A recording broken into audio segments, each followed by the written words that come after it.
La salud mental integral requiere, como cualquier mirada sistémica, una integración de distintas disciplinas como la genética, la epidemiología, la psicología y también la capacidad de comprender de qué manera los factores de entorno afectan la salud mental.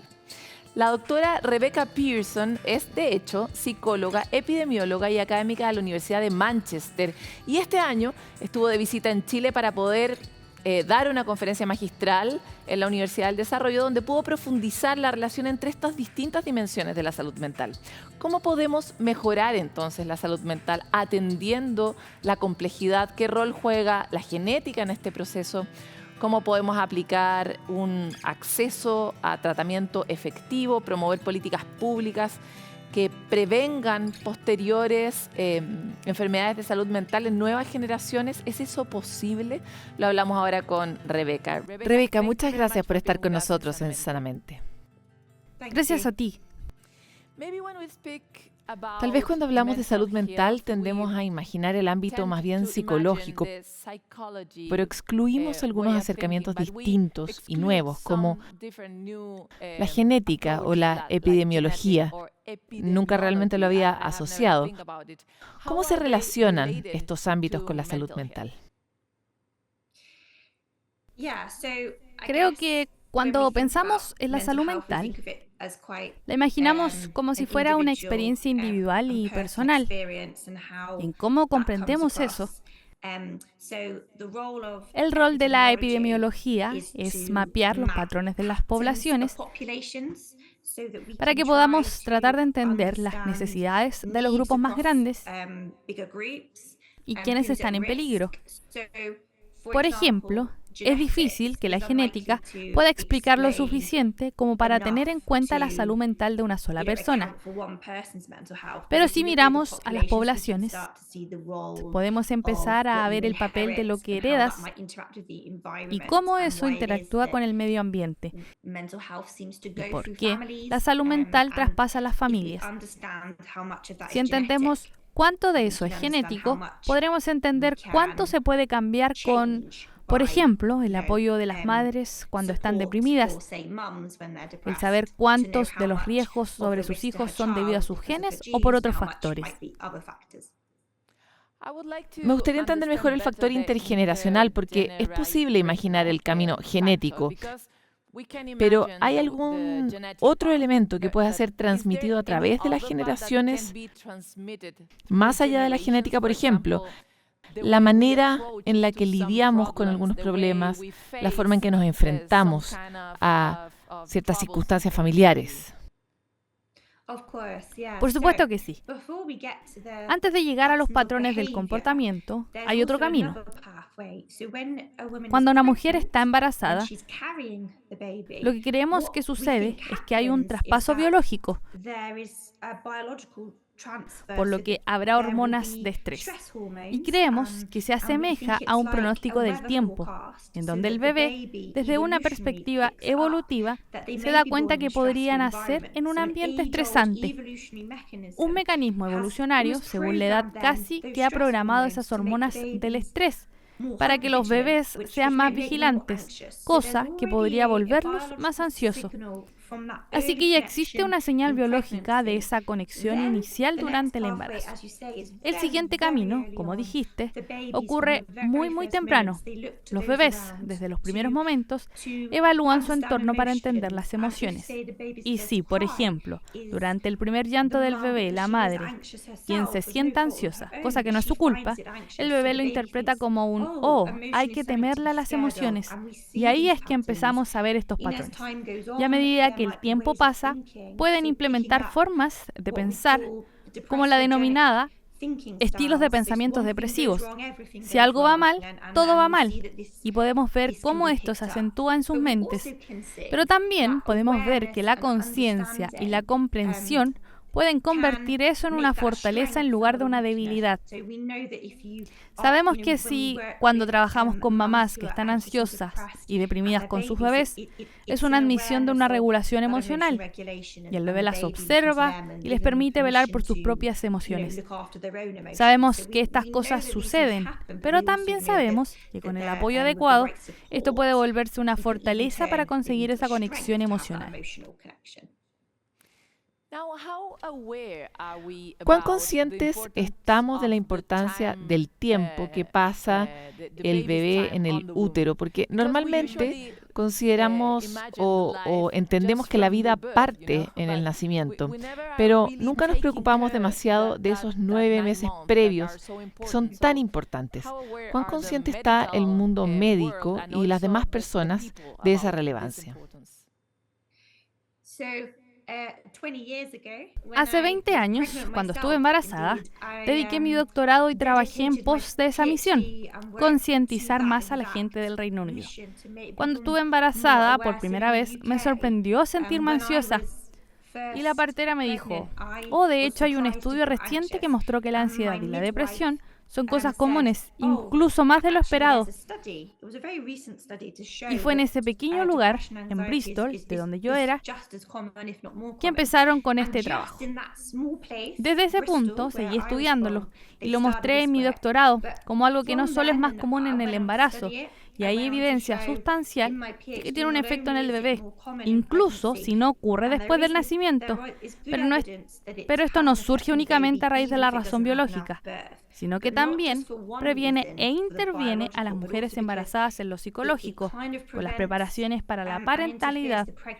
Sabemos que, a través de todas las especies mamíferas, el cerebro cambia durante el embarazo, casi tanto como hay un muy buen experimento en donde construyen modelos animales con roedores, o gracias a las hormonas de este proceso, los animales empiezan a buscar a los bebés. Ahora les gusta el aroma de las madres. Ahora les gusta el aroma de sus crías, cosa que antes no era así. En mi doctorado mostré que la respuesta atentiva de las madres cambia al presentarle imágenes de sus bebés, cosa que se les dificulta más a las mujeres con depresión al existir una especie de evasión. Por muchas razones, sabemos que la salud mental durante el embarazo es más importante, ya que es tanto el comienzo del camino que existe una oportunidad para minimizar la infección antes de que el bebé nazca. Creo que en Chile hay buenos esfuerzos para hacer esto, y tanto el Reino Unido como Chile son dos países que están adelantados en términos del apoyo a la salud mental maternal, cosa que vi mientras visitaba y trabajaba con mis colegas. Ahora hay preguntas que se le han hecho a las mujeres embarazadas y que se priorizan con tal de obtener apoyo. Así que creo que el mensaje, aun si empezamos esto hace 20 años, es el comienzo para entender y abordar el embarazo.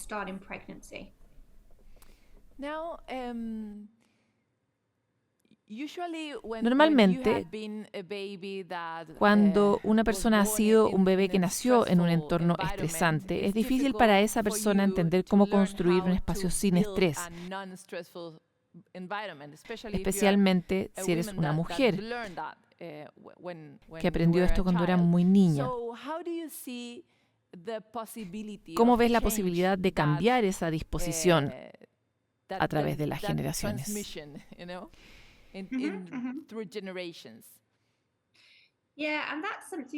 Sí, y eso es algo en lo que nos estamos enfocando ahora, porque esto es algo que probablemente, o al menos en parte, sea genético y en parte podemos darlo todo para evitarlo. Pero realmente debemos mirar. Algunas personas son propensas a ser más ansiosas y esto puede verse con señales tempranas. Ahora estamos pensando en una mayor conciencia y en habilidades para regular las emociones. Creo que casi tuvimos una generación que estaba asustada de sus emociones. Por sí sola, niveles altos de emocionalidad pueden canalizarse en una fortaleza. Un trabajo interesante que dirigimos recientemente es que los padres y los bebés, cuando crecen también obviamente, que tienen similitudes genéticas en relación a cuán emocionales son. tienen una relación más fuerte y creemos que eso es gracias a la comprensión. Desde mi punto de vista, y lo vemos en adolescentes también, creo que no se trata de cambiar algo, sino de tener una comprensión consciente y canalizarla, quizás en una fortaleza, y entender los desafíos de no temer a las emociones. Tal vez, antes de eso, esos patrones de regulación emocional de madre a niño puedan ser gestionados. Quiero llevarnos al ámbito de la epidemiología, porque es muy novedoso y quizás difícil de entender. Normalmente decimos cosas como, la felicidad es contagiosa. Y eso es una frase muy epidemiológica, pero ¿es real?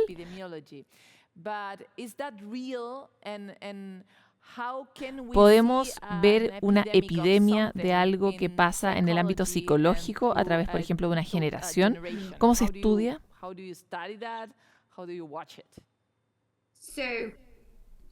Sí, absolutamente. Puedes estudiar sobre el agrupamiento de personas como base de la idea del contagio.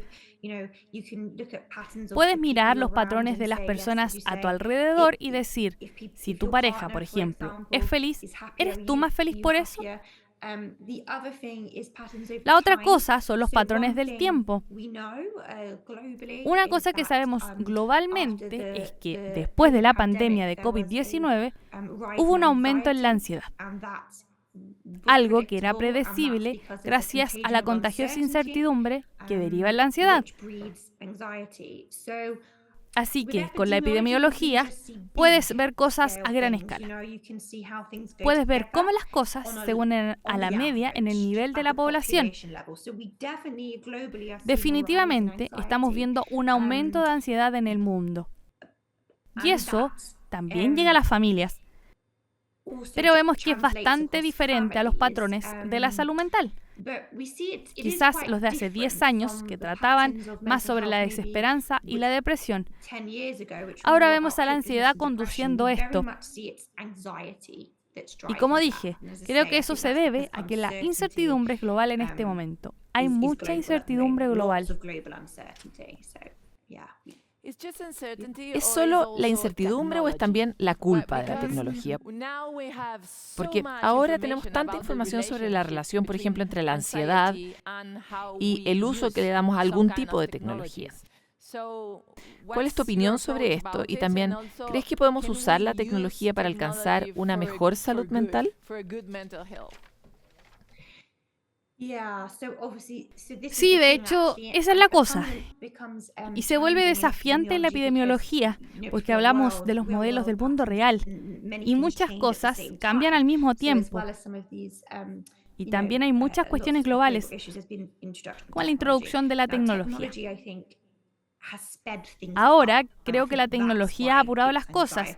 Y eso es lo que produce ansiedad, porque de repente no puedes escapar de tu teléfono. Si alguien no responde, quieres que lo haga de inmediato. Subes una foto y te llegan muchos comentarios o ninguno. Quizás casi que pone las expectativas demasiado alto, porque ves a otras personas y surgen las comparaciones sociales. Así que siento que puede acelerar lo malo, pero también puede acelerar lo bueno. De nuevo, puede alimentar esa ansiedad, pero también puede ser una manera de obtener apoyo más rápido. Puede ser una manera para que las mamás, por ejemplo, tengan grupos en línea para hablar entre sí. Y hemos visto este tipo de programas de apoyo formándose y esperamos que esto se expanda con el uso de la tecnología.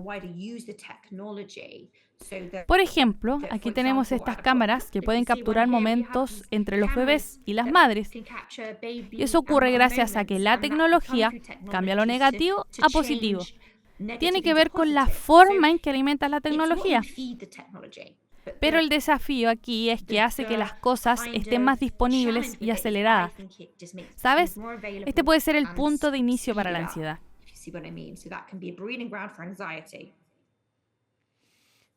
Ahora, me gustaría saber Porque he leído que las mujeres dentro del útero son más frágiles que los hombres en términos de su capacidad de absorber el estado anímico de la madre. ¿Es cierto? Porque si estoy embarazada y ese bebé es una niña, ¿debería por lo tanto ser más consciente de proteger mi salud mental en comparación a que estuviera esperando más bien un niño? De hecho, hay evidencia de eso. Y efectivamente, tenemos un informe que muestra que en la epidemiología es una gran población, el extento al que la mamá estaba deprimida en el embarazo influía más en las niñas después de su nacimiento. La depresión de la mamá influía más en los niños, porque quizás los varones suelen tener una mayor transmisión conductual. Así que, de nuevo, en un nivel individual, es una asociación bastante pequeña. Tal vez tenga que ver con una mayor emocionalidad. En general, sabemos que las mujeres y las niñas son más susceptibles, así que podrían ser más sensibles a eso. Como dije al principio, ese tipo de señal, esto podría ser un mundo estresante, necesito ser más vigilante. Por supuesto, los hombres sobrevivirían evolucionariamente gracias a su fuerza física. Las jóvenes y mujeres deberían ser más observadoras. Así que tal vez se trate de algo así. Pero hay evidencia razonable, sí. Tienes razón, yo también lo he leído. Sí, lo leí y pensé que es realmente posible porque siempre las mujeres estamos muy atentas a las pequeñas señales de todo y tal vez lo hacemos desde que estábamos en el útero, así que me parece probable. Me gustaría llevarte a otra conversación. Actualmente, la medicina está considerando mucho los factores ambientales. Ya sabemos, por ejemplo, que si tenemos un buen entorno cuando somos mayores, tendremos una mejor expectativa de vida y una mejor calidad de nuestra salud mental. Pero ¿cuán real es esto en materia genética? Porque venimos de una cultura que siempre explica todo sobre la base de los genes. Y ahora incorporamos este nuevo conocimiento. Por lo tanto, ¿qué es para ti más importante? ¿Y qué nuevas alternativas ofrece este nuevo conocimiento? Creo que hemos mejorado considerablemente la comprensión o reconocimiento de lo que podríamos llamar asociaciones genéticas pasivas o evocativas, de una manera indirecta.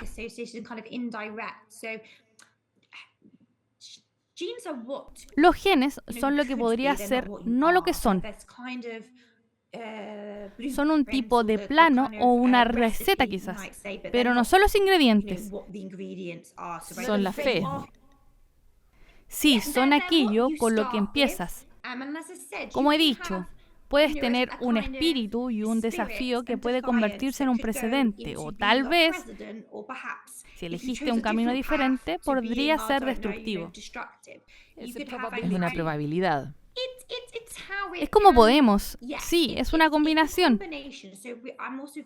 También estoy interesada en la combinación. Puedes tener una genética que implica un alto riesgo de desórdenes emocionales, pero tal vez, si lo tienes junto a una sociabilidad, terminas buscando apoyo de la gente. Los genes también interactúan conforme pasa el tiempo, dependiendo lo que hay a tu alrededor. Estamos empezando a entender, cuando digo efectos genéticos evocativos,